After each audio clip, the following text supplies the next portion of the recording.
Wednesday morning, April 30th, last day of April. Thanks for joining us here on ARC Rochester. I'm Abby Fridmann. And I'm Dan Schrack. We have a full 2 hours to get through this Wednesday morning, so let's run down what we have brewing for you. All right, the Blackfriars Theater is closing out its 75th anniversary season with a laugh-out-loud, song-filled adventure. We're getting a closer look at the show before it takes the stage. And then later, we are becoming a couple of dancing queens in honor of the School of Art's upcoming production of Mamma Mia. I should have read through this copy before I was surprised. We're going to sit down with some of the cast and learn more about what it takes to put this beloved musical on its feet. Yeah, and then later the wildlife rock stars will be joining us with one of their exotic friends. This morning we'll be joined by an African pygmy goat. Actually, more than one. Yeah, several. Two. Not a bad guest. All right, before all of that, a check at some of our top local headlines. Stephanie Joseph has our Wednesday morning news break. Good morning, guys. We do begin with breaking news. Rochester police tell us two stories that we've been telling you about all morning may be related. We'll start first in this city where there was a call overnight for a shooting at Alphonse and Thomas Streets. Police tell us they found a 17-year-old girl and a man in his 30s shot multiple times. The 17-year-old girl has life-threatening injuries and the man has serious injuries but is expected to survive. RPD says the suspect may have fled the scene. And we turn now to Brockport. RPD tells us that Brockport police and deputies stopped a car matching the suspect vehicle in the area of North Main Street. A live look here where they've shut down North Main Street for a police investigation. Authorities are asking the public to avoid the area between East Avenue and Liberty Street. It is closed to pedestrians and vehicular traffic. Our Chris Lopez is on the way to this scene and we'll have a live update from that scene in just a few minutes. 5 corrections officers charged in the deadly prison beating of a Rochester area man are due back in court today. Christopher Walrath, David Walters, Michael Fisher, Michael Mashaw, and Nicholas Anzalone are expected in an Oneida County courtroom. They're among 10 Marcy correctional officers charged in the December death of Robert Brooks, who was beaten inside Marcy Correctional Facility. The other 5 defendants appeared in court yesterday. A judge granted them more time to consider plea deals after new body camera footage was submitted as evidence. 4 of those former officers, Anthony Farina, Matthew Gallagher, Nicholas Kiefer, and David Kingsley, are charged with murder. The 5th, Nicholas Gentile, is charged with tampering with evidence. New details are emerging about a string of unknown exposures inside New York State prisons, and a leaked email may point to a possible motive. Now, 13 WHAM obtained an internal message dated January 23rd sent to facility superintendents at Upstate Correctional regarding the Office of Mental Health. According to the Corrections Officers Union, just one day earlier, 20 staff members at that same prison were hospitalized after being exposed to an unknown substance. 13 WHAM did reach out to docs about the alleged email. The department says it does not comment on ongoing investigations. Another legal blow to Rochester's Police Accountability Board as a judge once again strips away its powers. A state judge has ruled the PAB cannot investigate individual police misconduct cases or make findings and disciplinary recommendations. The ruling builds on a 2020 decision that already removed the board's ability to enforce discipline. In a statement, the PAB says it's reviewing the ruling and consulting with legal counsel to explore what options remain for representing Rochester citizens. Well, the clock is ticking on the Real ID deadline, but Monroe County leaders say there's no need to panic. Starting May 7th, a Real ID or equivalent will be required for domestic flights and entry into federal buildings. But Monroe County Clerk Jamie Romeo says you don't need to rush if you don't have a trip coming up. If you already have a passport or an enhanced driver's license, you're already compliant. And if you miss the May 7th deadline, you can still upgrade to a Real ID at any time. Appointments are available at dmv.ny.gov, and new IDs are being issued in about 2 weeks. And coming up right here on ARC Rochester at 8:30, County Clerk Jamie Romeo will join us in studio to answer any lingering questions. For all these top stories and any updates, be sure to visit 13wham.com. Back to you. All right, Steph, thanks. We'll switch gears now and get a look at the forecast. A lot cooler this morning compared to yesterday and those 80-degree temperatures we saw, which were lovely. They were. You could feel some humidity out there during the day, but then the winds of change made their way in and caused some damage for some of our neighbors across the region. Marty Snyder joins us now with a look at what we can expect today. Hopefully, the winds will stay calm. Those temperatures, though, probably won't be back in the 80s, right, Marty? That's very true. It's going to take some time to put those temperatures back there. But yeah, just a nice looking day coming up for us. That's the good news. Some sunshine and a lot of it working in right now. A little more cloud cover off to the southeast. But in general, we have opened up skies pretty well. But just don't be surprised when you walk out there. It is a lot colder now than it was yesterday. 40 currently. We were in the 30s. So we're actually up just a category there, putting us back just barely into the 40s right now. And as we go through today, we're going to see these numbers rise up through the 40s, probably lower 50s for highs today. Average high this time of year is about 64 or so. So we're still going to come in a fair amount below that today. A big contrast from what we saw yesterday. Like Dan mentioned, we were in the 80s at that point, but not today. Today we're going to hold to that 50s range for highs. But I think longer term tomorrow we'll probably close in on 70, maybe a shower or thunderstorm late in the day. Still not far from that number on Friday. A little bit cooler for the weekend before numbers start to rise up again as we head into early next week, maybe a little warmer for that time frame. Plenty of sunshine icons on 7 day. Yeah, it's going to be really good. Good for the mood, too, Absolutely. honestly. Like, you know, buoys the spirits. Yes, very I'd like true. to see that. All right. Thank you, sir. Appreciate it. Hey, let's go off the top and start with some of the stories that have piqued our interest this morning. I'm going to kick things off. You've seen it. You've heard it. Maybe you've even rolled your eyes at it. It's one of the most famous public service announcements of the 2000s. Dramatic music, dark lighting, and that iconic line, "You wouldn't steal a car." You know what I'm talking about? I do, yeah. I looked it up. This ad was designed to scare people away from pirating movies, and it was impossible to miss. It played before movies in theaters, it played on DVDs, and it became one of the most memed pieces of media out there. We're going to play a clip of it now. Take a listen and see if it brings you back.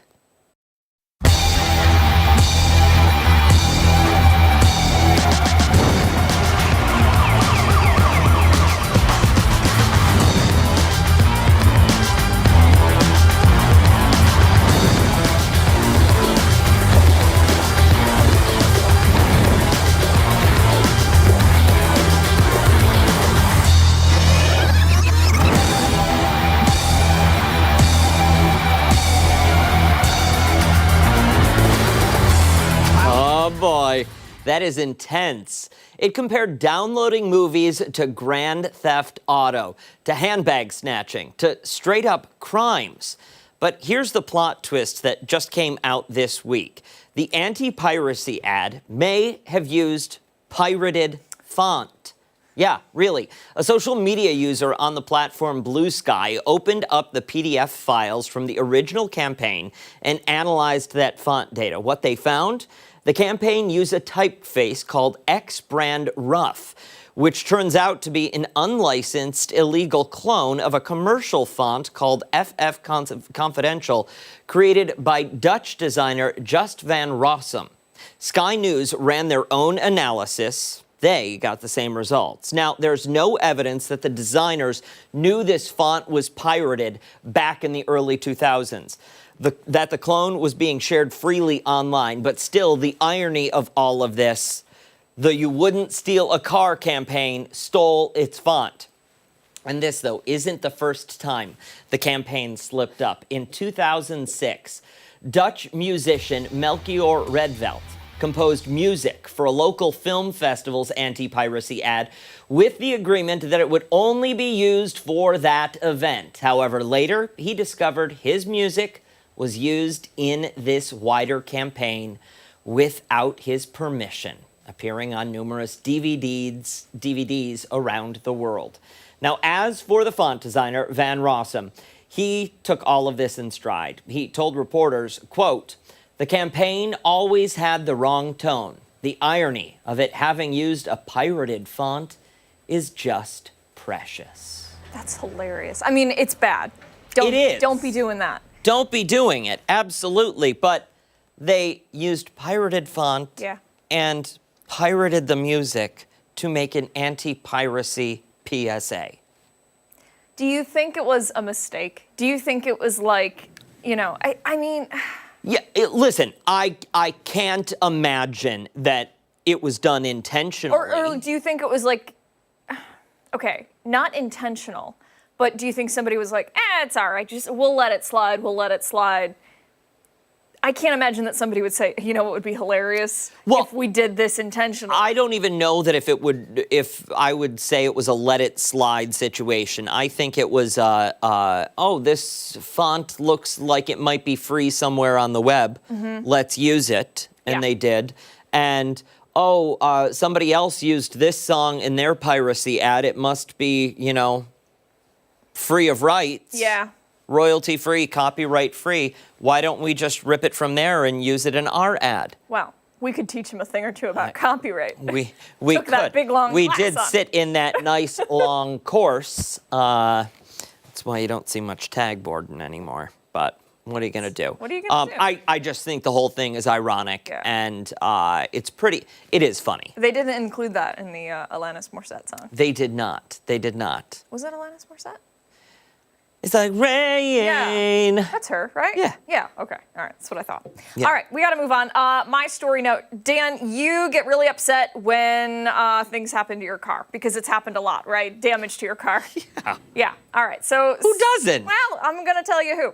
All right, so this crazy story, a determined pleated woodpecker has been causing a little bit of chaos in this quiet town of Brockport, Massachusetts, pecking at car mirrors with enough force to break them, more than 24 of them, plus a side window.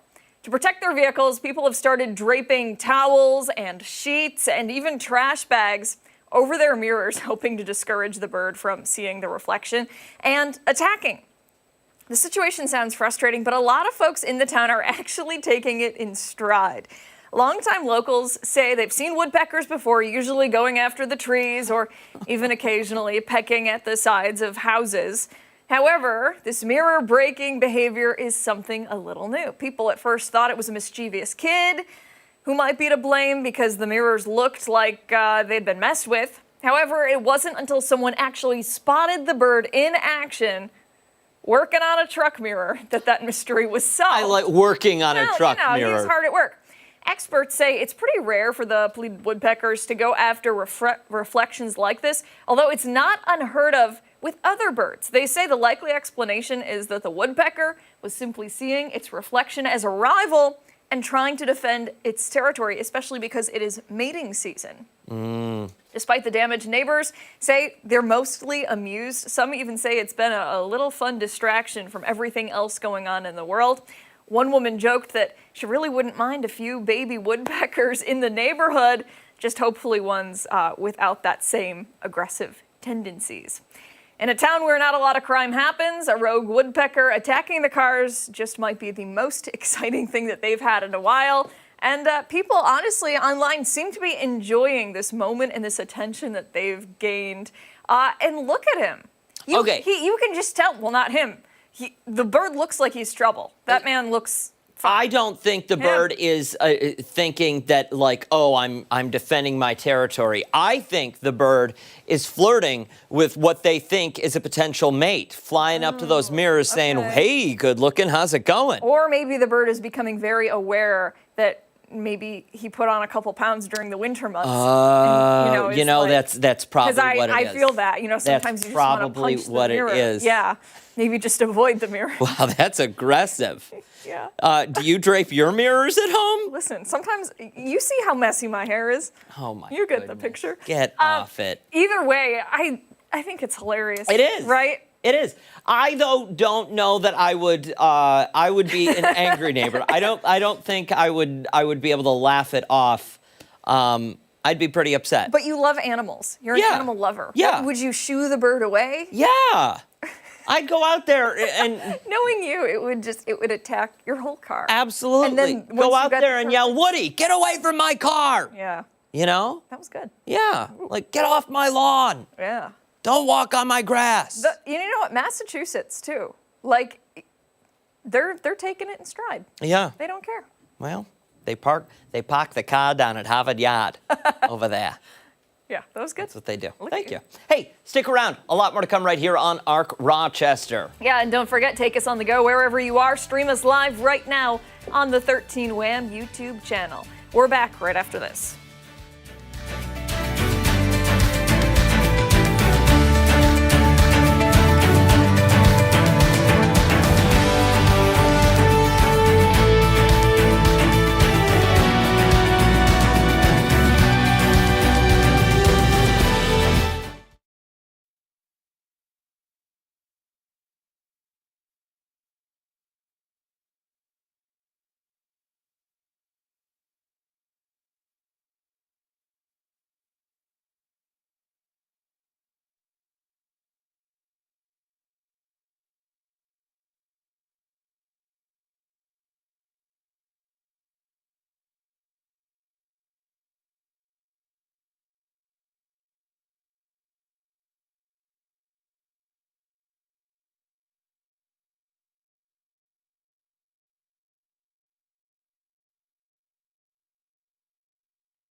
(8:17), welcome back. We are continuing to follow that developing breaking news for you this Wednesday morning. Rochester police are telling us two stories we've talked about this morning may be related. Chris Lopez is live in Brockport for us with the latest on what we know. Chris, pretty significant police scene there this morning.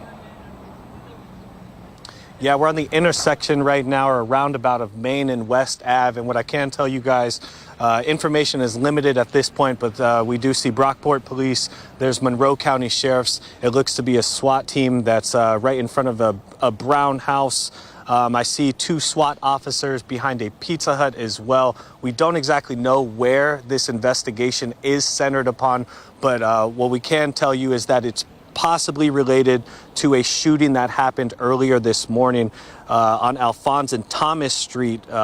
Two people were shot, a 17-year-old female and a male in his 30s. That's what the police got the call from, two people being shot. Both were transported to the hospital. The female does have life-threatening injuries. The male has serious but non-life-threatening injuries. No additional information was put out after that, but we do know that the suspects that are involved in that shooting fled the scene in their vehicle. Brockport Police, Monroe County Sheriff's gave chase to them. They stopped that vehicle, or they stopped the description of that vehicle here on North Main Street in Brockport, and we do believe that is linked to what is going on here. Like I said, the information is pretty limited at this point, but we're going to keep you guys updated as this story develops throughout the morning here on ARC Rochester. I'm going to send it back to you guys. Chris, let me ask you while we've got you there, have police or MCSO said anything about a potential news conference coming up regarding this situation? No, as of right now, we got here probably maybe 10 minutes ago. No one has spoken to us yet. Okay. All right. We're going to check back in with you in just a little bit, Chris. Thanks for the report. And of course, this is a story we will keep you updated on. We'll continue to follow it throughout the morning and keep you posted as new information comes in. Stick around when we come back. Mark will be here giving us a look at today's forecast. Ark Rochester is back on the other side of the break.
Welcome back. Mark McLean joining us now with a look at today's cooler temperatures and our weather trivia, too. Yeah, busy afternoon yesterday, right? Yeah. We missed it. Yeah, west side of Rochester was like, what happened? There's nothing. Yeah. It was sunshine. It was windy. We had like a rumble of thunder. Yeah. A single rumble, and wow. that was basically it. And that was it. That was Not me. No, it got you? Yeah. Yeah, you had a hefty downpour? Yeah. So city kind of was just grazed by it, and then, south of the thruway, it was just a whole different world. I mean, we had hail, we had wind damage. I mean, we saw some of the pictures there. We'll keep with that theme today. Let's check out weather trivia and talk about hail. One component of severe weather is hail. How large does hail need to be in weather to be considered, quote unquote, severe? Larger than grapple. Larger than grapple is a good response. That's not one of the selections. Is it a 1/4 inch in size? Is it 1/2 inch in size? 3/4 of an inch in size, or an inch in size or greater? So 4 different categories there. 1/4 of an inch? I should have brought a ruler out here, right? 3/4 of an inch? Yeah. I'll bring a ruler out at 9 a.m. Well, an inch is roughly. like the joint to the tip of your thumb. Yeah, just about, right? Depending. We'll find a ruler. I'll bring one out at 9. But, we had quite a bit of hail. Yeah. We did. Go into the fridge, get to the freezer, get some ice cubes. Oh, those are... And make us demonstration. We want to see what they look like. That would be very large hail, like the bricks that come out of the Yeah. tray. Break it, though. Yeah, break it up and... Yeah. All right. And measure it. We'll take the little hammer thing Entertain back us, over Mark. there and entertain us, Mark. That's what he says. He'd go into Dance, the Mark, fridge, dance. get the ice. Yeah. All right, well, let's talk about it. You can take a look at it like this. What is, quote... Oh, I'm not going to give you the answer. Oh, man. Did you almost do it? I did. Oh, you did? I did that on purpose. Well, does that We'll have that on show there the at 9. sizes, though? It does. It'll go right through right through the range of it all. Is there a way you can skip whatever the last one is to not give away the answer? So No, we can not just right see now, the- but okay. I'll have that same scene all right. back up at 9. But local storm reports, we had like 48 reports south of Rochester. Look at that little line. Basically ran through the thruway into Ontario County there.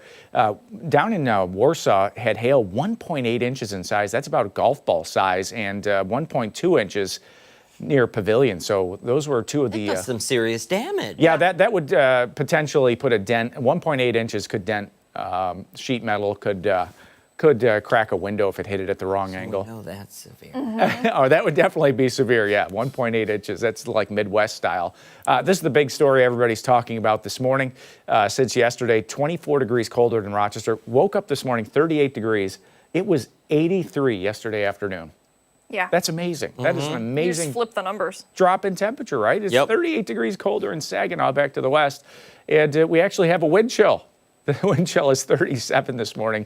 Kind of tough to talk about on the last day of April, but there it is. Satellite radar shows that front, the troublemaker, well east of Rochester now, so it's a nice quiet setup for us with high pressure coming back into play, and the forecast map ahead keeps it dry today, tonight as well, and into Thursday, there's the next round of showers kind of coming on in. We'll see. I mean, maybe we get a clap of thunder late afternoon as some of that activity rolls on through, and still lingering even into Friday, so kind of a little bit of a wet end of the work week, but today, nice and sunny, mid-40s at lunchtime, low 50s at 4 o'clock. It's going to feel a little bit more like early April again, and the 7-day forecast, it's going to start to warm up, but we'll get back into the upper 60s to near 70, but again, that rain threat is kind of around even into early Saturday.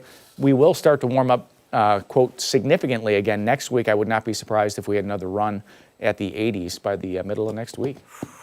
That'd be nice, right? Yeah. Yesterday was, 10 out of 10 Yeah. for the first part of the day. The first half, and then the Yeah. second half. I was back in the forecast center with meteorologist Scott Hetzko, and we're sitting there, and there was an expectation that we'd have 2 chances, maybe mid to late afternoon, and then again towards the evening, and we're just sitting there, we're sitting there. It's like 3 o'clock, and it was like, is this?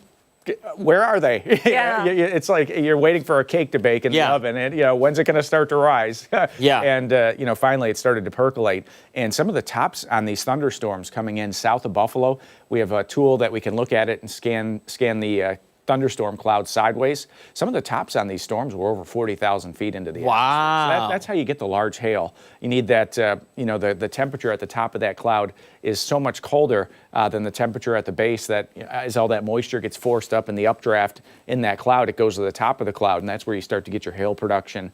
And depending on how many times the hailstone, as it gets bigger, gravity grabs a hold of it, tries to drag it back down.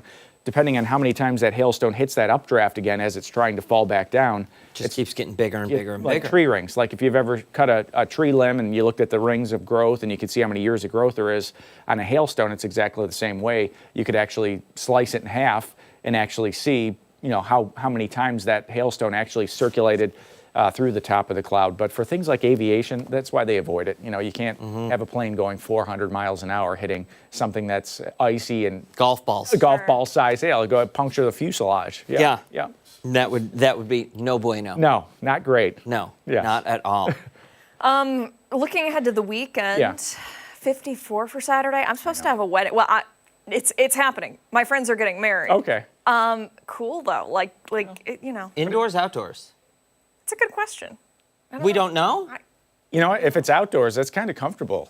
Everybody's got their garb on, but I guess. I was No? planning on wearing a sleeveless dress. But okay. I think, Well, hopefully it's inside. You could wear a Hopefully. shawl. Yeah. You want to buy me one? No. Oh, well then I guess no shawl. You know what you do? Have you already RSVP'd? Yeah. Get sick. You just, That's awful. Becky, I'm sorry. I can't make it. We tried that for the event 2 weeks ago. What was the event 2 weeks ago? Yeah, it was the Buffalo event, no? You don't even remember. Buffalo I don't event. even remember. That's all right. Did you call that sick too? No. No. Were you supposed to MC Oh, something? But I she's- remember. she's like, I didn't even think of that. No, I remember. Oh man, hope whoever you contemplated canceling on is not an avid viewer. They're not. No. You're sure? Because they're in Buffalo. I don't know. The Bills watch our show. Well, I hear It's they're pretty- big fans of Morning, this. Brandon It's Bean. pretty popular. I don't know. Yeah. People love it. And you got to give the people what they love. You do. Word's gonna get back to him. Fridmann. I'm telling you. All right. We're going to have the answer to that trivia at 9. Don't go anywhere. When we come back, a lot more to come right here on ARC Rochester. We're back after this.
Thanks so much for sticking with us here on ARC Rochester this Wednesday. We want to turn to our next guest because the clock is ticking to get a real ID. Yeah, in just 1 week, May 7th, a real ID or equivalent will be required for domestic flights and entry into federal buildings. And if you've been putting it off, the good news is there's no need to panic. For more on the Real ID and what you need to know about applying for it, what documents you'll need, how to avoid last-minute headaches and scheduling appointments, we're joined by Monroe County Clerk Jamie Romeo in studio. Jamie, thank you so much for coming in. We really appreciate it. Absolutely. Good morning. So we were just talking during the break about the mad dash, it seems, for people to cross the finish line ahead of May 7th. Mm-hmm. And for a lot of people who are lacing up and running, it's not necessary. Correct. And that's one of the things of where we think that the word deadline has created this little bit of a, oh no, I need to do it now, which is true, but we've tried to change it a little bit. So May 7th is the beginning of a new TSA policy, which is kind of how we're trying to say it. If you know you're going to be getting on a plane and you don't have your passport or a real ID, whether it's enhanced or the STAR, then you might need to be concerned. If you don't have plans to get on a plane for maybe a few months, you have time. Everybody will still have access to getting a real ID after May 7th. We think there's some misinformation. People feel like if they don't get it before, they won't be able to, and that's absolutely not the case. All right, so somebody's watching at home. They're thinking, I have the appointment at the DMV. I know I need to bring probably a slew of paperwork. What is it that they need to bring? So there's 4 different areas that, and again, we don't make these rules, but there's 4 different areas that you have to prove. You have to prove your citizenship or legal status, your social security number. You also need to prove residency, which is a very difficult requirement. But there's these 4 different sets, and you might need to bring between 6 and 8 documents with you because it all depends. Proof of name is the one that always gets people tripped up because that is the one where your documents all have to have the same name. If they don't, you have to show how it changed, and that can be the original marriage certificates, birth certificates, legal name change orders. We can't accept the documents you get from a church if you get married there or another religious institution. There's a whole litany of exceptions, and that's where it's very specific to you, which is why we encourage folks to do the research. When you make your appointment, you get the document guide. Do that research before you come in because coming in with your birth certificate and your social security card is not enough, unfortunately. And I imagine that document guide is available separately from making the appointment, so they don't make the appointment for tomorrow, then realize, uh-oh, I don't have the original birth certificate or my social security card or some other piece of identifying material they need to bring. It'll give them time to look for it. Absolutely. It's linked on the county clerk website, which is monroecounty.gov/clerk. It's a New York State DMV tool. We really encourage people to use it. You'll see Real ID and document guide right on our website. You can go to it any time. And the lovely part is that you'll walk through it, you'll put in what you have, it'll tell you what you need to get, and then by the end, it'll even print out the little list for you. Bring all these things, and then hopefully you remember that, you bring everything, your appointment goes smoothly. Go ahead. Let me ask. Okay, so this is for my own edification, I suppose. I've got a passport. I have an enhanced license, global entry, TSA pre-check. Those are the things that I have. What do I need to get into a federal building? You'll be able to use your passport. Just the passport out of those? The passport's going to be what gets you into a federal building. Those other items will help you get into the airport and get you on a domestic flight, but the passport's going to be what allows you to get into a federal building or one of those other federal facilities. Got it. Can you give us examples of federal buildings? So most common is going to be the federal office building, military bases where if you don't, if you're visiting somebody and you don't have a military ID, you'll need to have a real ID or a compliant one. Passport would be an example of that. Then there's a litany of like nuclear facilities and some other things that are governed by the federal government, but the most common are going to be the military bases and the federal office buildings. So the average person watching at home isn't thinking to themselves, I need to have my passport on me all the time. Right. Okay. Right, and that's where it is definitely, it's going to be a little bit of a lifestyle change for individuals, especially if they frequent some of these buildings or if they fly a lot. If you haven't already incorporated this, and that's why many people choose to go through the DMV route and just put it on their driver's license as opposed to making that new habit of carrying my passport around all the time. Is it okay to say, okay, I have these pieces of documentation right now. My driver's license expires in 6 months or a year from now. When it expires, I'll then go for the real ID. Absolutely, and I will say, I don't actually have my real ID yet. I still have one that just says not for federal purposes on it because I know I don't have any intentions of getting on a plane in the next several months. So it's just one of those things, I don't travel that often outside of going on the train. So I've decided to wait a little bit until actually we get through this thing. So there's absolutely time. You can wait, or if something pops up, you'll still be able to get into the DMV, go through your appointment, and then within 2 to 3 weeks, get that real ID in the mail. Your demeanor and what you're saying here is basically don't panic. It's all going to be okay. Yes. Calm, cool, collected. But there are still people, and we see them on social media, we see them on all of the posts, who are upset about this, saying, why do I need another document? What would you say to those folks? Well, we always start with, we don't make the rules. But it's one of those things where this does come out of new security requirements from the terrorist attacks of 9/11. There was the intent of trying to make air travel safer. That is what this really was for. Could this have been done differently? Probably. It's been delayed several times. We know this is about 5 years coming for this deadline. But it is one of those things where we know it doesn't make sense, but that's why it's one of those we almost kind of just got to accept it and move into, well, I just kind of need what I need to be able to do what I need to do. Monroe County Clerk Jamie Romeo, thank you again. One more time for somebody sitting at home, what's the website where they can find all of this information? So it's monroecounty.gov /clerk. And that's where you'll go to the DMV. We've got all of the tools for Real ID on the side, but then also the regular information about our locations, our late hours, etc. Perfect. Thank you so much for your time. We appreciate it. Absolutely. Time right now is 8:39. Much more to come here on Arc Rochester. Hey, and don't forget, if you're heading for the door, you can take us with you.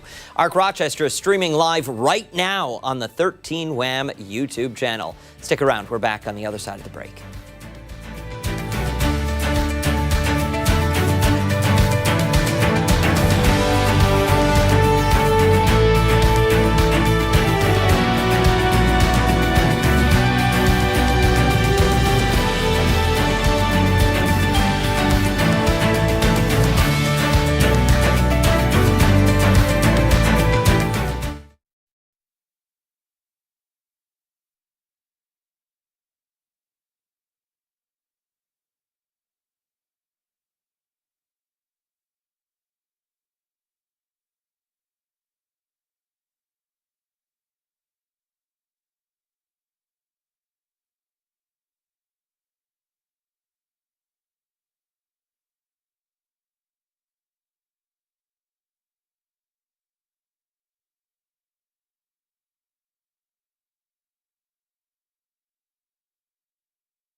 $8:42 this morning. We are continuing to follow some breaking news for you this Wednesday. Yeah, absolutely. Rochester police tell us two stories that we've told you about all morning long may be related. Chris Lopez is live in Brockport right now with the latest on what we know. Chris, pretty active scene there right near Main Street in Brockport. Yeah, guys, it got really active probably about 5 minutes ago. The SWAT police officers started to walk into that brown house and attempted to clear it. Within the past minute or so, there's been a bullhorn that's been directed at the house going on and off. I'm not exactly sure what they're saying right now. It's going on right now. I believe probably to tell them to come out with their hands up and de-escalate the situation. But like I said, probably about 5 minutes ago, SWAT officers entered that home to begin to clear it. There is also Brockport police here, Monroe County sheriffs here. The center of their investigation does seem to be around that house that you guys are looking at, that the SWAT officers are going into. There's also SWAT team providing security over by a Pizza Hut nearby to provide extra security. And then there's also, I can tell you, there's Monroe County sheriffs surrounding the bullhorn just went off, surrounding the area, providing extra security to make sure people don't get into the area. We do believe information about what's going on right here is very limited. But we do believe this is linked to a shooting that happened at 1:30 this morning. Police got a call of 2 people that were shot, one being a 17-year-old female who is now suffering from life-threatening injuries, the other being a 30-year-old male that has serious but non-life-threatening injuries. Both are in the hospital right now. Now, Rochester police believe the 2 suspects involved in that shooting at 1:30 in the morning fled the scene and were stopped here in Brockport on North Main Street, which is where we're standing at right now, this roundabout. So we can't confirm that that is the 2 suspects in that house, but this is the exact location. Still been looking for the car that police gave chase to and identified to lead them to this spot. We're going to try and get that information as this story develops. But right now, Main Street to Clark Street is shut down, and police are asking people to avoid this area.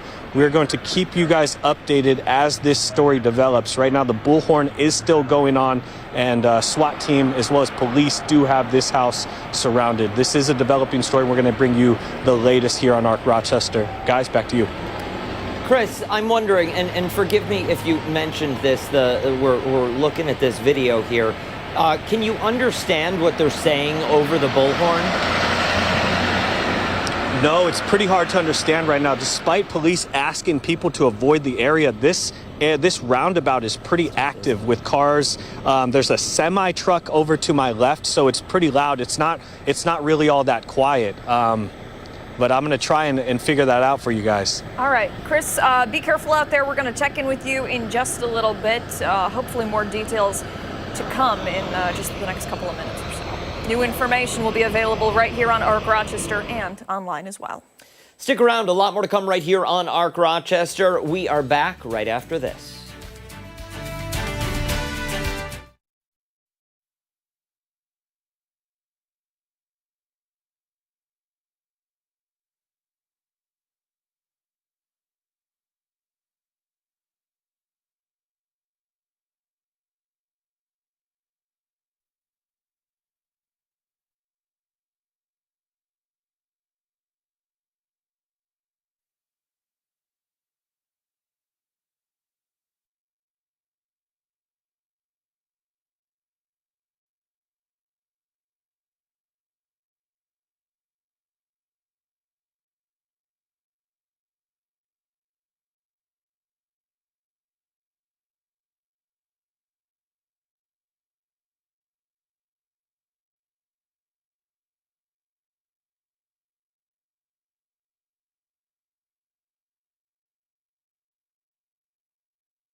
$8:48 this Wednesday. Get ready to laugh, sing, and maybe even dance in your seats because Blackfriars Theater is closing out its 75th season with a musical that's anything but average. This morning, we're going behind the curtain, getting a preview of the upcoming show, The Noteworthy Life of Howard Barnes. For more, we're joined now by cast members Bryn Tishka and Ed Popel. Good morning to you both. Thanks for being here. Thanks for having us. Good morning. So this is really cool. First of all, congratulations. Closing out the 75th season.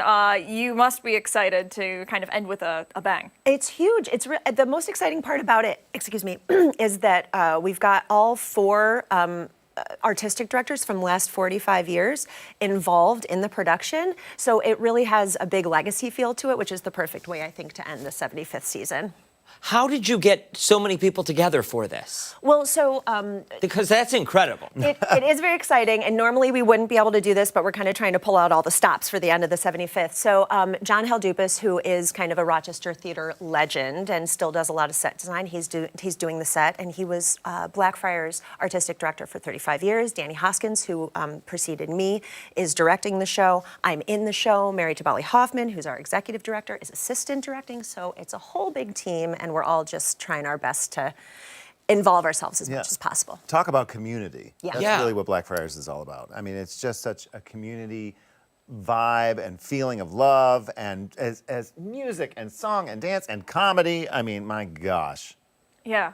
It seems like a family, Yes. honestly. Every time you guys come in, it's you can just feel how close everybody is. Tell us about the show. Singing, dancing, laughter. You're promising a lot here. Oh, absolutely. Well, it's about sort of an average guy who wakes up to find himself in a musical. Yes. And, hilarity ensues. I feel like that's the story of my life every day. Yeah. But I torture my coworkers by putting them in the musical too. Well, I'm excited because I'm not necessarily playing the average guy in the musical. I get to play sort of like myself, and I'm not Mrs. Kasha Davis in this particular production, but it's pretty close. And I'm ridiculous. And if you love theater, this is a show for you. And if you love to hate theater, this is definitely a show for you. Musical theater specifically. I mean, there's so many little gems and jokes throughout the entire production that people are gonna, what do they call that? Easter eggs? Yeah. Like there's little things that you find, and that is just marvelous. And just such strength with regard to the choreography and the singing and the ensemble. You're so thrilled to be a part of the machine.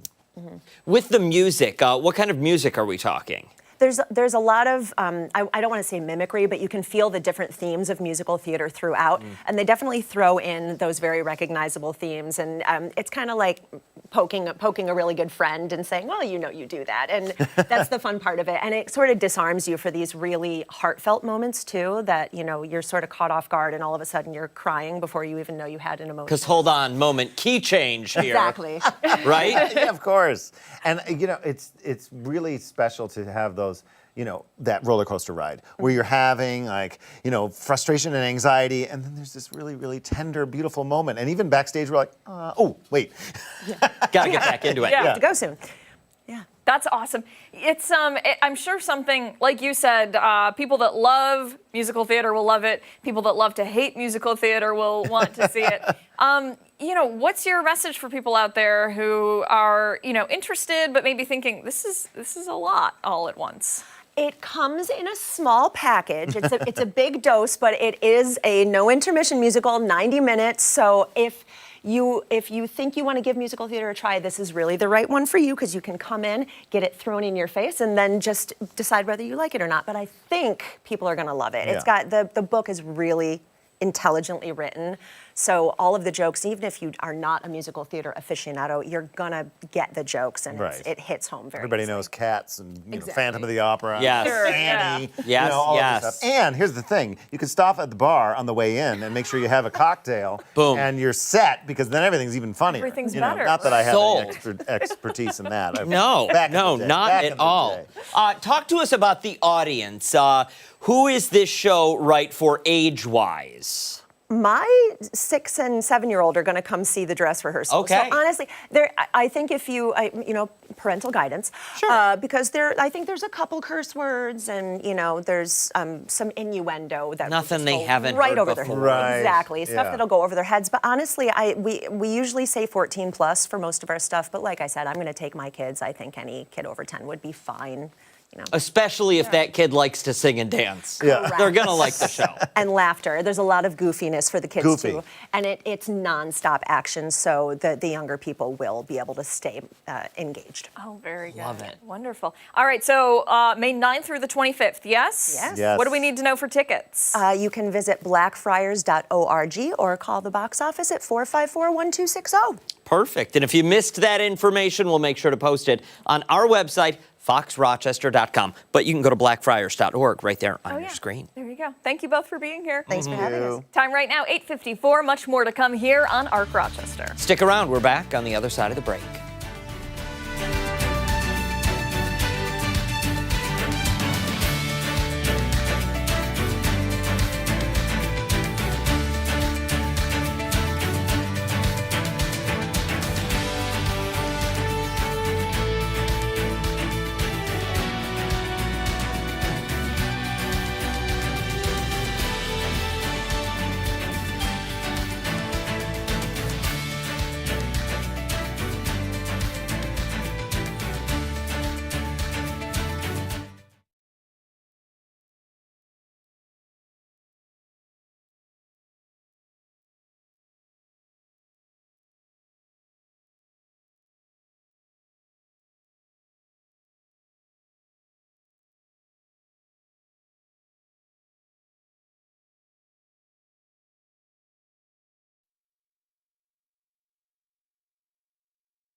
We have another hour coming up here on Arc Rochester, including a closer look at the School of the Arts' upcoming musical. And then wildlife rock stars will join us in studio with two of their exotic furry friends. Don't go anywhere. We are back right after this.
this April 30th. She is live at our breaking news center with more on a situation that is happening in Brockport.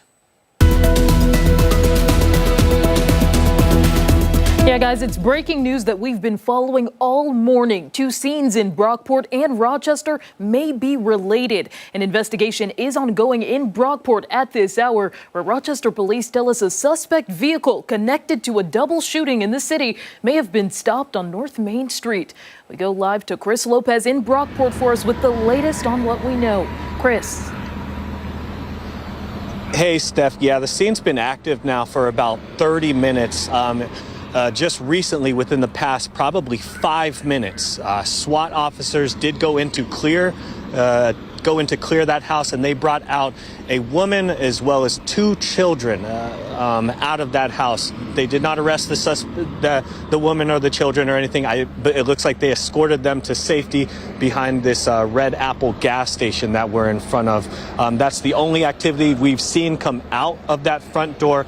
But that bullhorn, Dan asked last half hour, I checked in with you guys, what's being said. What I believe to be heard was a possible Michael Garcia, please come out of the front door. Michael Garcia, please come out of the front door. It's pretty loud here, despite officers telling people to avoid this area. I've seen you guys are seeing the cars come through this roundabout here. We've seen school buses as well as semi trucks come through here, so it's pretty hard to hear them.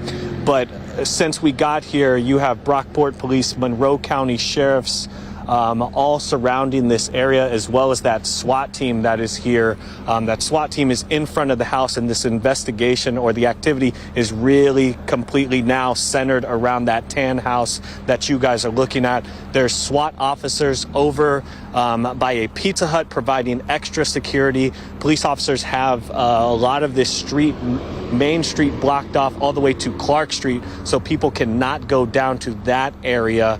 But as of right now, information is incredibly limited. You gave out some information, and it looks like there may be someone else coming out or escorted through that front door.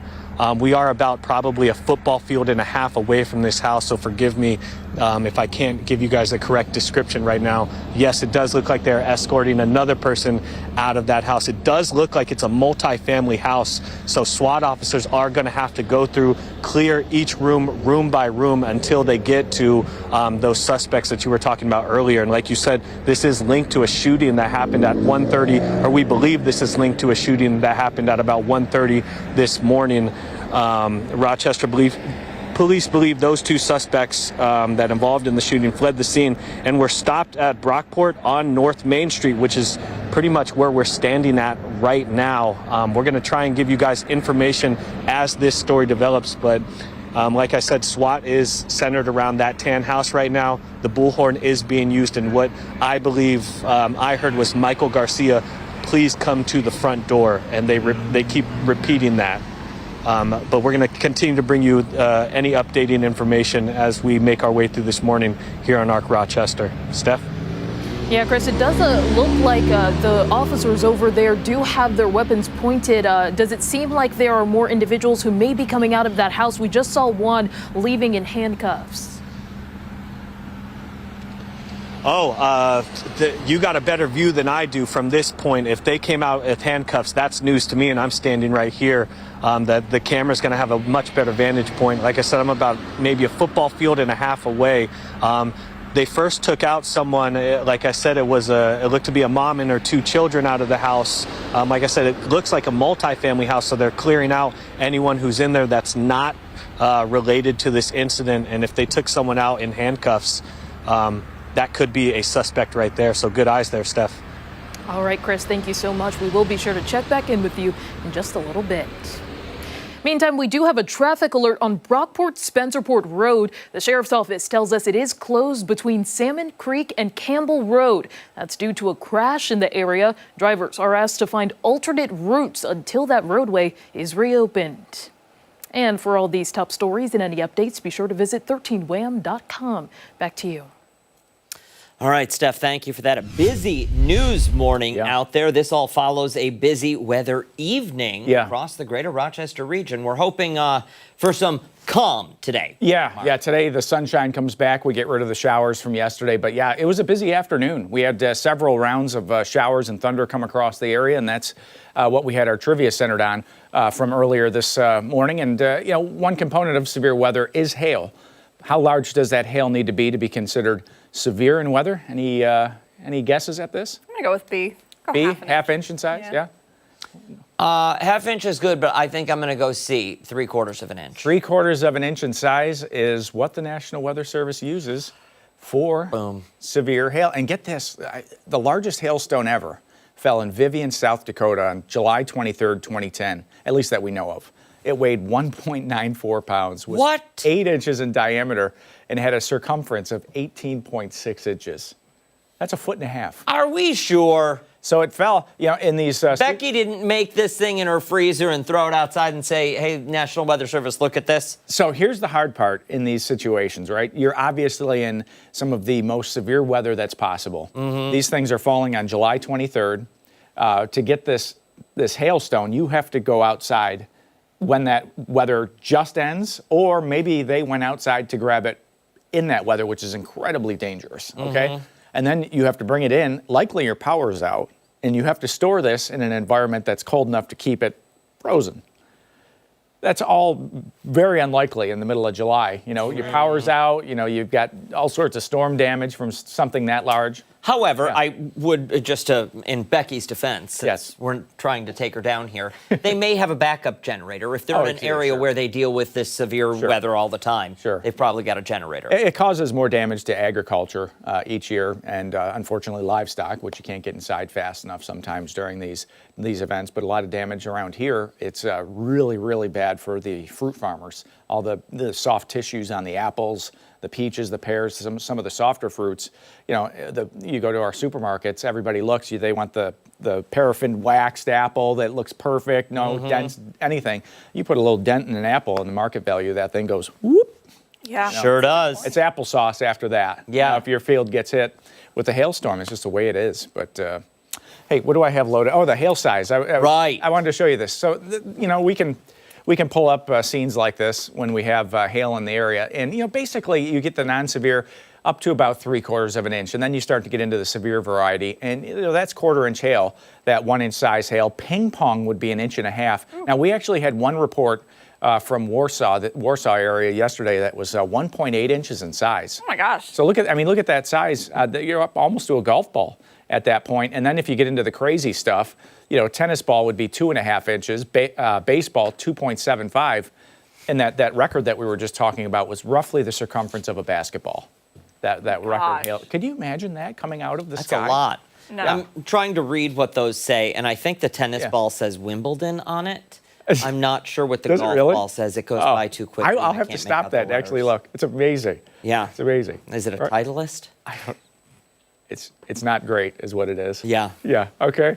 We have this line. Look at that line from Wyoming County, stretched back through southern Wayne County, out towards Cayuga County. In that area, we had 48 reports of wind and hail, and this is some of the severe climatology for this time of the year. Remember, in April, these Great Lakes are just cold. I mean, the water temperature's in the low 40s. That acts to stabilize the air that's coming in over the top of the lake. So usually the area that would see the greatest chance for severe weather is typically in the Finger Lakes, in areas south of Rochester. This is where, if New York State is going to see tornadoes, this is where that would develop. Typically in the season, we get about 4 to 6 a year in New York State, and most of those form in the southern tier or the Finger Lakes. So let's change that topic completely. Oh. Look at this guy. Come on, this is today's weather right here. Oh, man. Back to the 50s, a little sunshine. Sleepy Charlie, Megan sent in Sleepy Charlie. Snuggle up. Oh, my goodness. Those ears. I just want to smooch them. know. Oh, my gosh. I know. We have a lot of doggy pictures coming in through 13wham.com/chime in. But Charlie, when he wakes up, is going to be good for his walk today. Tomorrow, I think we're going to get the rain going late day and into early Saturday. So that's our best chance for for putting down some rain. But at this point, we're back to 41. We were in the upper 30s this morning.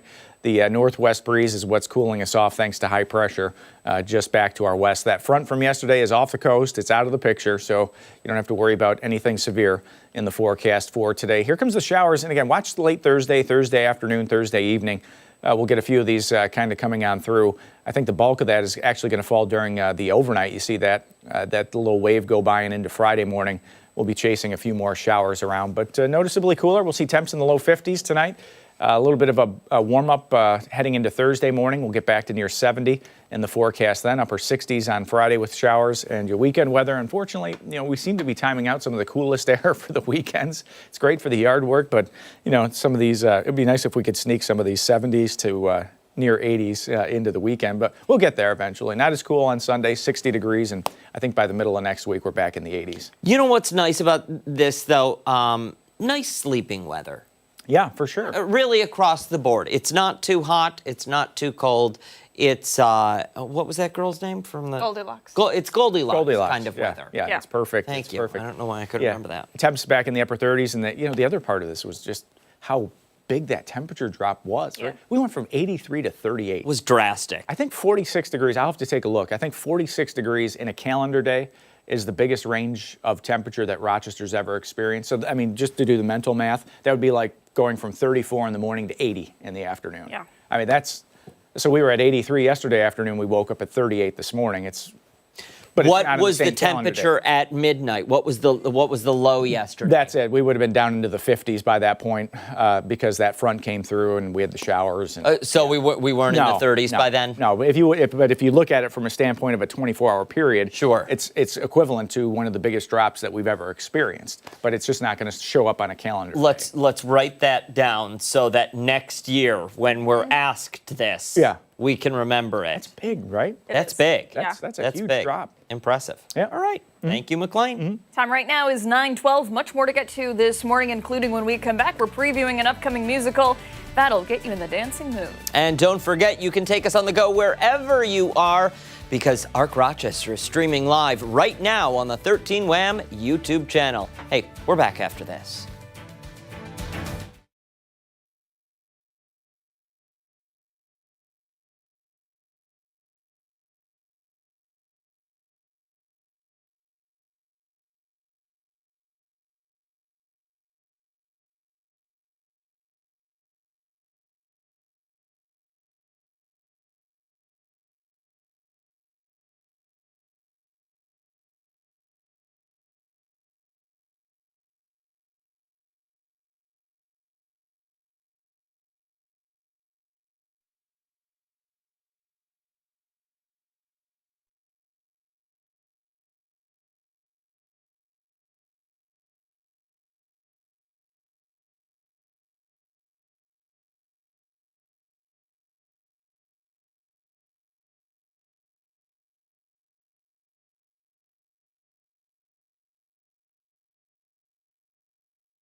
.914 and Mamma Mia, here we go again. The students at School of the Arts are stepping into the spotlight and channeling their inner dancing queens. This morning, we're getting a closer look at their upcoming production of the beloved musical and what you can expect. For more, we're joined now by cast members Deandra Brown and Sophie Bashnick. Good morning to you both. Thanks for being here. Thank you for having us. You must be excited.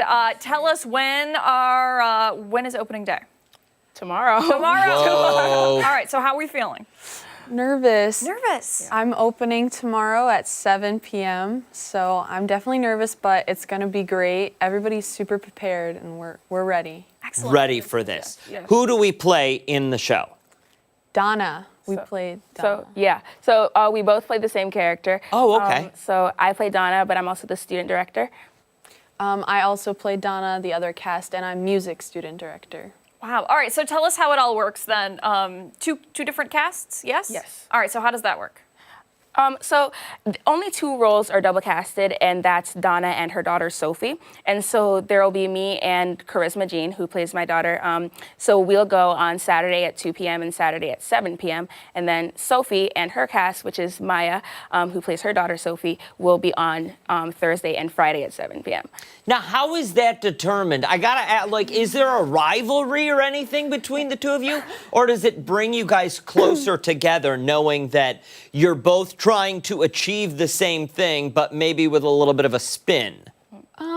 Me and Deandra have been close friends since probably 7th grade. So being in opposite casts and both being seniors in high school, it kind of brings us closer together with our casts and letting everybody know, oh, we all have a shot at this role and we're all going to do great. And I just know that both of us are going to have great shows. Yeah. I believe it. And I think being in separate casts, it definitely brings us together, like she was saying. I kind of refer to Maya as my stepdaughter and Charisma as my daughter. I think it's a really cool spin, and yeah, I don't know. What do you like about your character? I imagine at this point, after all of the rehearsals and watching one another play the role, you probably feel a little bit of a connection, right? What do you like about it? I think Donna is such a strong role model for everybody. She has this sense of, oh, I don't need like a man to boss me around. I can do it all myself. And she's a single mother to her daughter. And I just really connect with her in the fact that she's just such a strong woman role for me to play. Yeah, I agree. She's a very hardworking woman running the hotel on her own, and part of the storyline is that there are things in her past that she's not ashamed of. Like, sure, she doesn't talk about them more. She tries to forget those things, but when they are brought up, she's not entirely ashamed that they happen. She's very headstrong. She's I think she's a very powerful female role model, and it connects to me because my mother was a single mother. So, knowing that struggle that a single mother might have, it's Life keeps life and we just turn the page and keep rewriting, don't we? Yeah. Looking at some of this rehearsal video, you guys look great up there, but it also looks like there's a lot of footwork. There's a lot of dancing in this show. Talk to us about that, because for somebody who's not that coordinated, this has got to be difficult. Oh, yeah. So the thing is that our characters, Donna, she doesn't dance as much. Yes, she's the dancing queen, but she's not in as many numbers as the ensemble may be. And we have a huge ensemble of about 25 kids. Oh, wow. So there's a million people on stage at the same time. And Miss Phillips, she has this way of incorporating dances it's so complex, but at the same time, it's very fitting for the occasion. And so it's I don't know, it gets difficult at times to be focused and moving at all times throughout a 2-hour show, but it's a very nice thing. I imagine that at this point, the cast, the crew, the pit, everybody is extremely close. Tell us about that relationship that's been formed. So since we are in student leadership roles, we have to it's better for us because we kind of connect to our cast already since they already know us. That's why we have student director and student music director and student dance director and all this, because it gives us a chance to connect with our cast outside of just the musical too.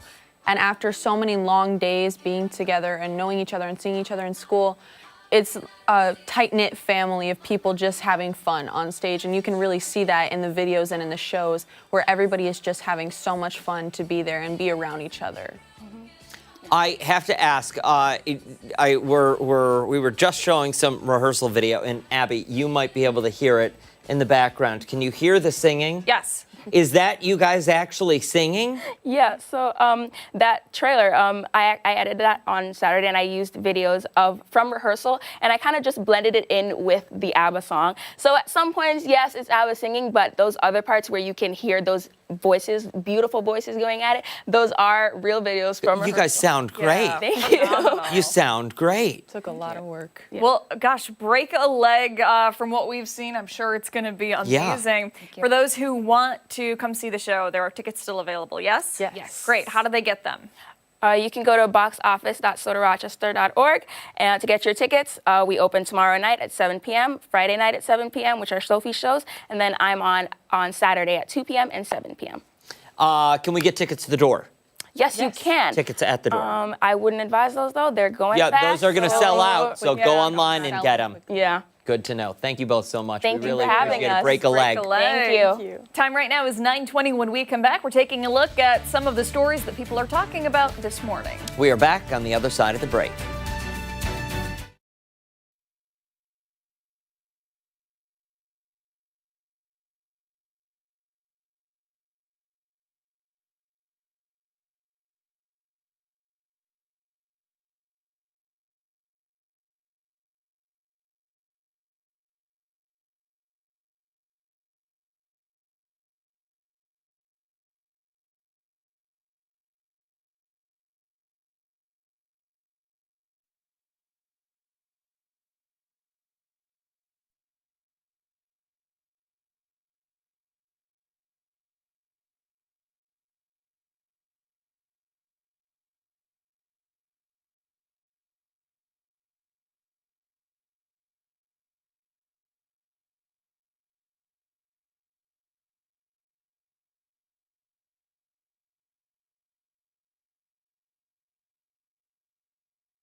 (9:23). Let's take a look at some of the stories that have people talking today in Trending Now. Yeah, we're going to start out with a reminder from dermatologists.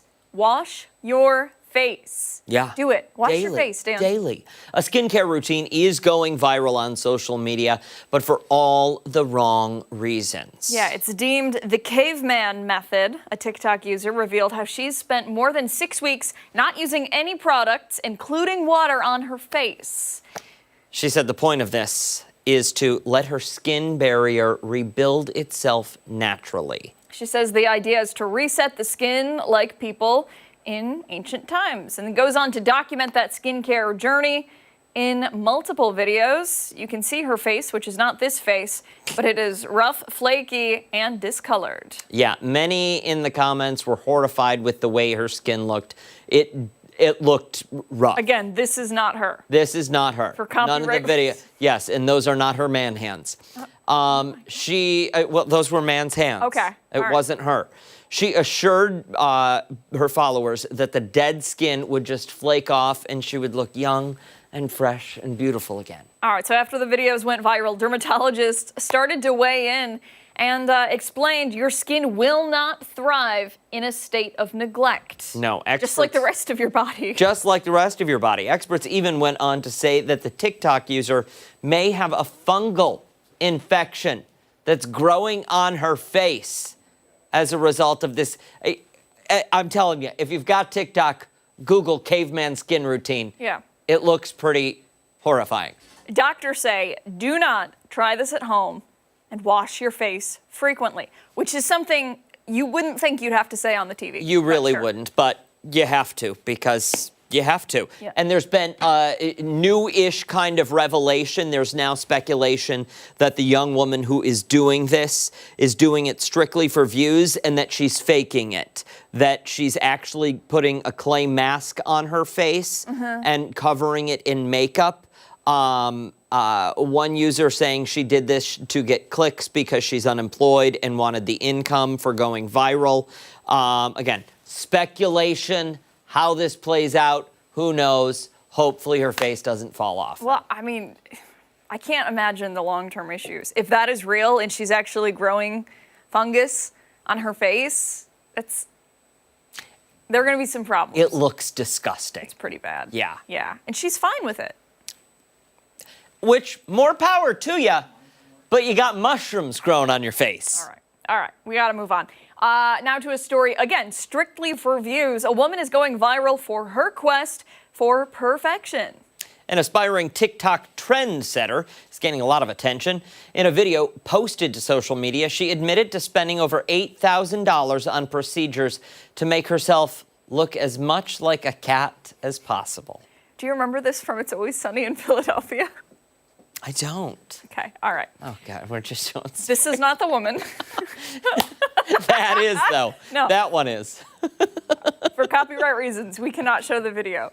Use your imagination, though. The one on the right, that's the woman. No, but she's undergone several experimental procedures, including surgeries to flare her nostrils and accentuate her cheekbones, much like a cat. The 29-year-old from Australia revealed to a news outlet that she deeply regrets her decisions. Yeah, then goes on to say she has very painful and serious side effects from this surgery. In fact, her body began to reject the filler in her face, resulting in it to migrate to other locations throughout her face. I think they call that pillow face, right? Yeah. Yeah. Or droopy cat. She also said that one particular procedure involved barbed threading that left lesions and scars on her cheeks. I imagine that's to give herself whiskers? Could be. She told the news my eyes twitching. She told the news outlets that the surgeries that she had were all described as reversible, but unfortunately, because of her body's reaction, it is now permanent. Okay, listen, you're getting a surgery done to your face. If you're worried if it's reversible, stop. Don't do it. Yeah. Am I right?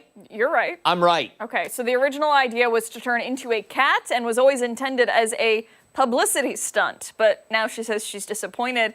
She has to look like this forever. Forever. Yeah, you know who else is disappointed? Her family. I'm sorry. I'm sorry. Why are you trying to make yourself look like a cat? That's a joke. That's a joke. I think that was what yes, you're being judged. And you're going to be judged from now until the end of time.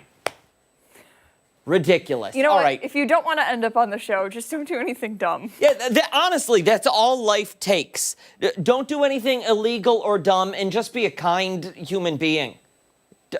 And then we won't have to talk about it. It's simple. All right, we got to move on.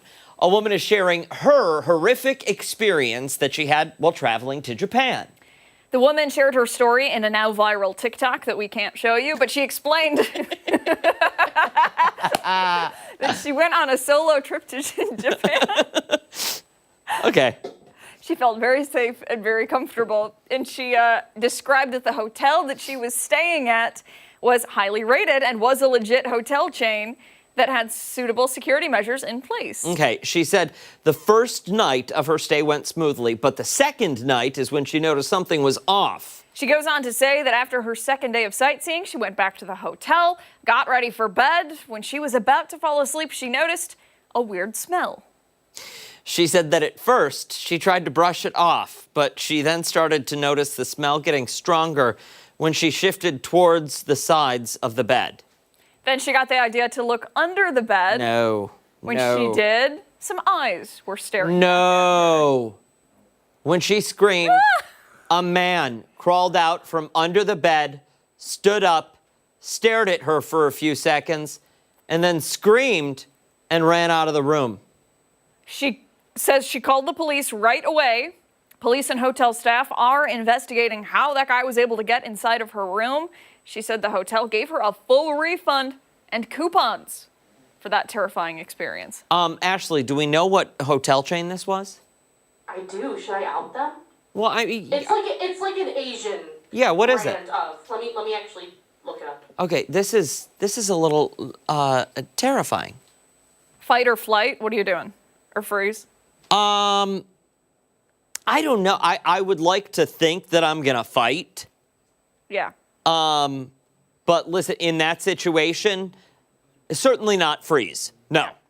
Get out of that situation or defend myself. Yeah. Those are my two immediate reactions. I'm curious to know more about the smell. Yeah, why did he stink so bad? I don't know. Ashley, find that out. Yeah, we need to know why he had an odor that was overpowering. I'm assuming he was a squatter. I'm assuming. Just saying. My question is, was he sleeping under there the first night Well, too? I don't know. See, and that's the really freaky part. Or was it a member of hotel staff that didn't have a place to stay, and they were sleeping under the bed? If that is the case, they're sleeping under the bed. They could use the shower. That's true. That's true. So how did he get in the room? Thinking, like, what was the smell? Like, was it like alcohol? Like, it was like, the person had been drinking, or like maybe the person was on some kind of smokable drug. Maybe that's what they smelled okay. like. Do you know what I mean? Yeah. Like, what was the smell? Yeah. Or was it just a body odor? Could have been body odor, too. Okay, so what was the hotel? APA or APA? Okay. Is that where you stayed? No, but I know that hotel group. Okay. All right. Okay. Well, I wonder what kind of coupons they gave her. Yeah. think it was Here's like one hoping it free was a solid free stay. Wouldn't go back. And breakfast. I mean, the least you can do. A croissant, maybe?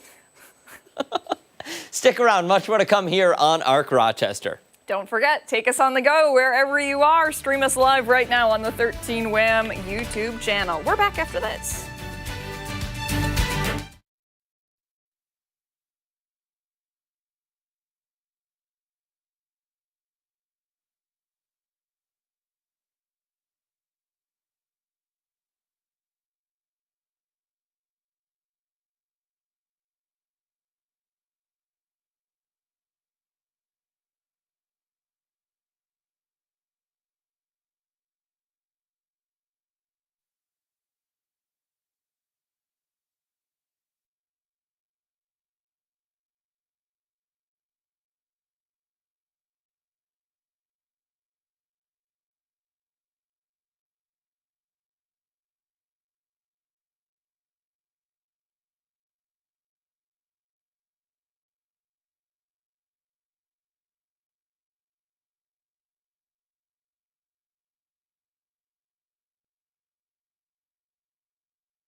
Welcome back. We do continue to follow that developing breaking news this Wednesday morning. An investigation is ongoing in Brockport right now, where Rochester police tell us a suspect vehicle connected to a double shooting in the city may have been stopped in the area of North Main Street. Now, Chris, in the last 30 minutes or so, we did see that at least 3 people were taken away in handcuffs. What can you tell us?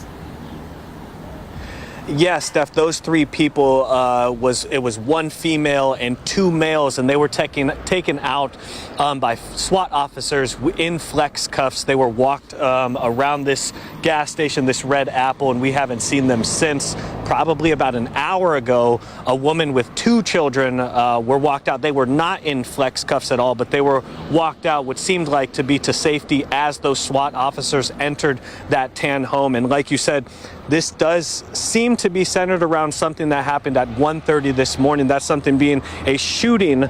There was a report from RPD. Police got a call that 2 people were shot, one being 17-year-old female who is suffering life-threatening injuries. The other is a 30-year-old male that has serious but non-life-threatening injuries.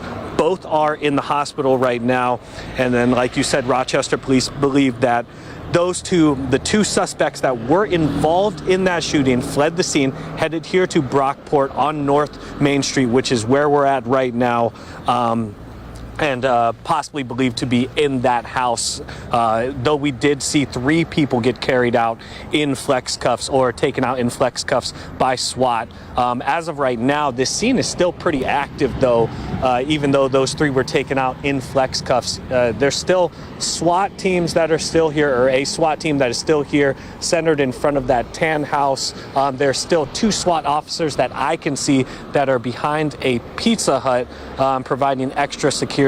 There's also Brockport police. There's also Monroe County sheriffs aiding in this investigation, providing extra security. And right now, Main Street to Clark Street is completely blocked off. Police are asking anyone to avoid this area. This is still a pretty active area.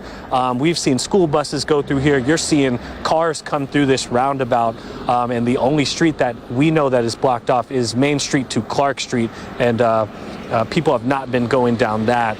But like I said earlier, probably an hour ago, I'll repeat, a woman and her 2 children were taken out. They were not taken out in flex cuffs at all. They were just escorted from what seems like to be safety behind this gas station.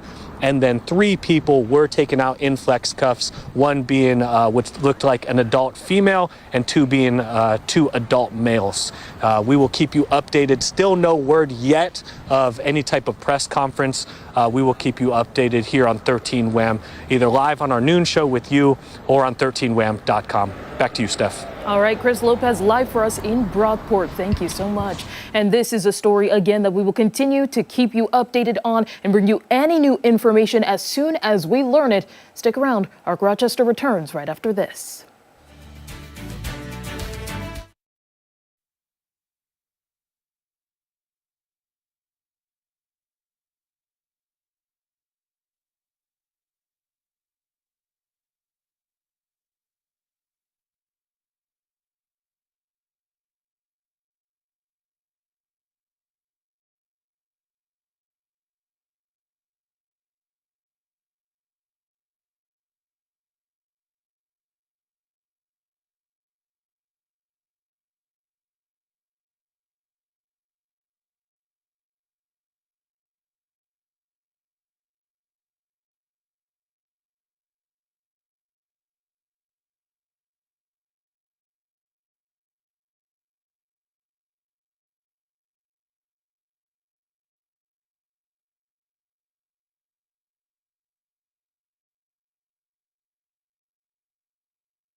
Spatchcock Funk, and they are cooking up a Rochester original. Just do it. We've got the funk. Huh. Spatchcock Funk. Take it away. Spatchcock Funk, we about to get fancy up in here. So one of our friends who loves watching the show, Karen Myers, loves chicken French or chicken franchise or chicken francais. Nah, y'all, it's called chicken Rochester because that is where it was invented. We're gonna show you how to make this classic dish. Many think it was Italian, some think it was French because of the name, chicken French, chicken francais. Actually, it started in Rochester because in the 70s, people started to kind of resist eating veal, and veal piccata was a really popular dish in Italian restaurants. So it involved lemon and wine and things like that, and the chicken French, which now they also have veal French, was the same thing. It's basically a new way back then to make chicken. But the first thing we're gonna do is we're gonna crack 2 eggs. We're also gonna start the batter by using a tablespoon of whole milk. And then we're gonna beat that up. We've got a 1/4 cup of all-purpose flour with a teaspoon of salt and a teaspoon of pepper that we're gonna coat the chicken with. When we're flattening that out, that can be difficult to do. If you're using parchment paper sometimes, it can get shredded. Using a hammer, it can get broken up. So we're gonna take our chicken breast and we're gonna cut it in half. We're gonna take half of it, put it into our bag. We're gonna leave the bag open so air can escape. But we're gonna put the chicken breast in the middle. We're gonna take a rolling pin, and y'all, I've been chased by someone swinging one of these at one point. You gotta be faster than the one carrying the rolling pin. So you're gonna take it and roll it out in the bag. And you're gonna keep moving it. We got a little slippery action here, but keep rolling it until it gets flat. If you have to pound it with the rolling pin, you can do that too, but you gotta get it flat. And now we've got it nice and flat, so it'll cook evenly and really get more of the flavor in it. To get this thing started and going right, we've got 3 tablespoons of EVO, hello. And then that pounded chicken breast, we're gonna take that flour, right, the 1/4 cup of flour, and we're gonna make sure we get every part of the chicken evenly coated with it. Take this chicken, we're gonna put it into that mixture, make sure we get that all the way submerged, and then into the oil. It's gonna go for 3 or 4 minutes each side till it's golden brown. Yeah, we got it golden brown, looking perfect. We're gonna set that aside, turn off our heat for a second, and then whenever you take something off of the fryer, our buddy April told us this, hit it with some salt. So let that sit for a second, we're gonna make our sauce. So we've got this oil, we're gonna get rid of the oil and then wipe it out with a paper towel real quick. We use the same pan. We got our pan, we put another tab of butter in there, and we have 1 lemon cut into 1/4-inch wheels that we're gonna place in this butter in the pan and brown them up real nice. Yeah, these lemons are looking beautiful and browned up. So we're gonna remove those and set them aside with our chicken. Now, time to get saucy. And this sauce has a blonde roux in it. So we're gonna put in 3 tablespoons of butter into our pan, get that melted, and then we're gonna add in 2 tablespoons of flour and stir it up for about a minute so we get a nice thick roux. Now we're gonna add in 2 cups of chicken stock and keep stirring as we add it. Now we got this sauce going, looking good with the chicken stock. We're gonna put about a 1/2 teaspoon of salt in here. And then we're gonna add in 1/3 of a cup of a dry white wine. We're using a Chardonnay from Boundary Breaks. Finger Lakes in our backyard, so we're gonna put about 1/3 of a cup in there. The sauce is where we want it, so we are gonna put the chicken back into it, and we're gonna spoon some of the sauce over, just to get the flavor all over everything. Then we're gonna plate it. Look at this gorgeous chicken Rochester. How we like it, put a couple of lemon wheels, hit it with some parsley. Look at the chicken French, the chicken francais, whatever you call it, chicken Rochester. Light, fluffy, just like the batter, just like the jokes. Spatchcock Funk. Hey, stick around. We've got mortgage moment, Mark McLean. Careful. A lot more coming up. Wildlife Rockstars is here with 2 of their friends you don't want to miss. Wildlife, it's like hanging out with you 2 all day. It is. Bunch We of are animals. rock stars. Animals. We're back after this.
I've never seen you so affectionate towards an animal. Actually, towards anything. I know, right? I do have a heart. Hey, wildlife rock stars are in studio with us. They brought along 2 new furry friends. Yeah, we have James and Sarah here with us now, introducing us to a pair of African pygmy goats, Patty and Nitro. Is that right? Yes. Which one is which? So Patty is the one with the back white legs. She's a little bit smaller, and Nitro is the male. He's a little bit larger, but we are in the process of naming them after rock stars. So on our Facebook page, we're down to the top 5. So you're able to kind of see the top 5 names that we're at and pick whichever one you would like these guys to be named after. That is so cool. And anybody can take part in that? Yep. That's neat. Yep. That's awesome. And Dan had a pet goat, so he's like in his element right now. I do. I like the goats. They're just so much fun. They jump, they run around, they do goat-like things, unexpected stuff, and they're cool animals. Aren't they? They're very sweet and social. Can they lick me? Is that okay? Yeah. That is okay. Great. I'm just making sure, you know. Yeah, they don't have top teeth. Oh, great. In the front, so you don't have to worry about getting bit. They're so sweet. I'm sorry, did we introduce them? Hello, yes, we already did. We already Hello. introduced them. So tell us about Patty and Nitro. Where did they come from? So Did you already tell us that? I'm sorry, We didn't. I'm distracted. They came from my friend Christy's farm. It's called Paddleford Brook Farm. So Nitro is 4, Patty is 3, and they're going to live the rest of their lives with us as animal ambassadors. Wow. I love it. Hey, that's great. I love it. And I imagine that they're pretty popular over there, the wildlife rock stars. Yes. Yeah. What kind of living arrangements do they have? So we actually had purchased the horse farm. So we have 25-acre horse farm. We've just got all of the fencing up, so they have a beautiful fenced-in area for them. And then they do come back to the Wildlife Education Center because they like to be around people. So they have a really nice setup. Oh, James, they like They're your doing face. good with the pig and all of our animals back at the headquarters. Do they? I feel like these guys might be a little mischievous. They can be. They can be. They can. What do we get ourselves into? You want my IFC? Basically anything that they can find. know. So they're very food motivated. So as long as they're eating the grass, they're doing well. But when it's time to feed all of the other animals, Nitro and Patty are right there trying to get into all of the food bowls. But these are really good animals for our participants of Bridges for Brain Injury to work with. So they get to be walked every day, and the members are right there at the door waiting to walk these two. So I'm sure people at home have seen those videos of goats when they hear loud noises, they do that thing, they freeze and they fall over. Yeah. Is that all goats? That's fainting goats, which these guys are not fainting. These guys are not fainting goats. I suppose that's a good thing. Yes. They just want to get into everything. I imagine because they're so food motivated, they try and eat some things that are not food friendly. Yes, 100%. So even like clothes, things that might be in the grass that you wouldn't want them to eat. So we have to be very careful of where they're eating. And we noticed something when I think it was Nitro first came in. We got down on like our elbows. Yeah. Nitro What did. is that? They've Yeah. got like if you look at the front of their legs, it's almost like they've got elbows that are backwards. Yep. So that's kind of their resting phase. So when they're crated, when they're just kind of chilling, laying out in their enclosure or pasture, they will go down on their front elbows. Do they listen to you guys? Can you, if someone out there says, "Oh my goodness, I need a goat," can you train them? So you can't 100% train them. You can't potty train them, which is what we just experienced backstage. Oh. They do like to come when they're being The called. green room is now yellow? Is that what you're telling us? A little bit. That's okay. It Yeah, happens. it's all right. So our goat was named Bill E, and we quickly learned that dog gate would not keep Billy in there. I came home from school one day, and Billy was standing on top of the dog gate, balancing, deciding which way am I gonna go into the living room and break things, or am I gonna stay in the kitchen? He chose the living room. Well, yeah. Chose the living The room. better option. Absolutely. They love to climb. What else do you guys have going on over at Bridges? Because we got to talk about some of the great We've work you got guys do. tons of different things going on, but one important thing that's coming up is our first community painting class. Oh, nice. We're doing it at Aquilano's Wine Cellars in Canandaigua on Main Street, and it's called Wild Canvas. And you can purchase tickets online, and you will be sitting next to our Eurasian eagle owl while painting him. So it's a wonderful class that we're able to finally offer to the public. So that's what we are doing right now. Love that. If you want to learn more, we will post all of the information you need to know about Bridges and Wildlife Rockstar on our website, foxrochester.com, after the show. I think we need to keep these two as therapy goats. I think that would be a great idea. Right? Yeah. You guys, thank you so much for coming in today. We appreciate it. And if you'd like to stop by that painting class or get more information on the Wildlife Rockstars, we'll put it over for you over on foxrochester.com. Stick around. We're back after this. Get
Yeah, we'll talk.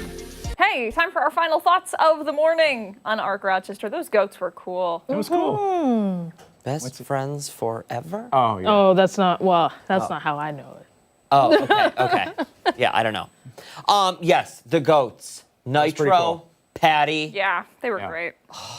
I could take Patty. I saw the backstage experience too. Did you? I did. There's a paper mess. towels It was a down mess. right now. Okay. It wasn't on the couch, was it? No. Not that I You saw. know, the floors need to be cleaned. Yeah. It's Definitely long not. overdue. It's very satisfying if you've seen the carpet cleaner videos. Oh. Yeah, Yeah. it is. It is. Here's the thing, though. I know I have dropped cookies on the floor and eaten them right on this floor. So maybe I won't do that anymore. Maybe. At least Maybe. wait till they get the carpet cleaner in. Yeah, Yeah. absolutely. Best parts? The goats? Yeah. It was cool. Yeah. Yeah. That was pretty cool. Yeah. The goats? Yeah. Goats across the board. Goats for everybody. You get a goat and you get a goat. Talking about hail is always fun too. Talking about hell is Because then always you fun. can say, what the pretty- hail? Well, you can, but I gotta be honest, I kind of like the science that you're bringing to Yeah. some Oh, yeah. of this Yeah, stuff. it's fun. There's- enjoyable. Well, there's a lot of background. You know, everybody wants a weather forecast. I mean, that's really what we're here for. And you know, to get a little bit more in depth into the weeds on some of this stuff is a lot of fun. But No you know, pun intended. sometimes- When tomorrow we're getting growing from the ground up, Oh, getting we in are? the That's right. weeds. That's oh, right. what a transition! fruit trees, and berries Fruit tomorrow. trees Yay. and berries A lot of fun. tomorrow. Bring samples. They're See not. if I- Well, Right, I they ought guess to we grow could drag them out of the ground. Right. Or okay, just go. How about we settle out of court for a few elephant ear bulbs? Okay, that'll Okay, work. That'll okay. work. That does it for us here on Arc Rochester. Make sure to wake up with us again tomorrow morning starting at 4:57. Where are we at that point in time? 13 WHAM ABC. Right. Join Steph and Mark there later today for 13 WHAM News at midday. Bye.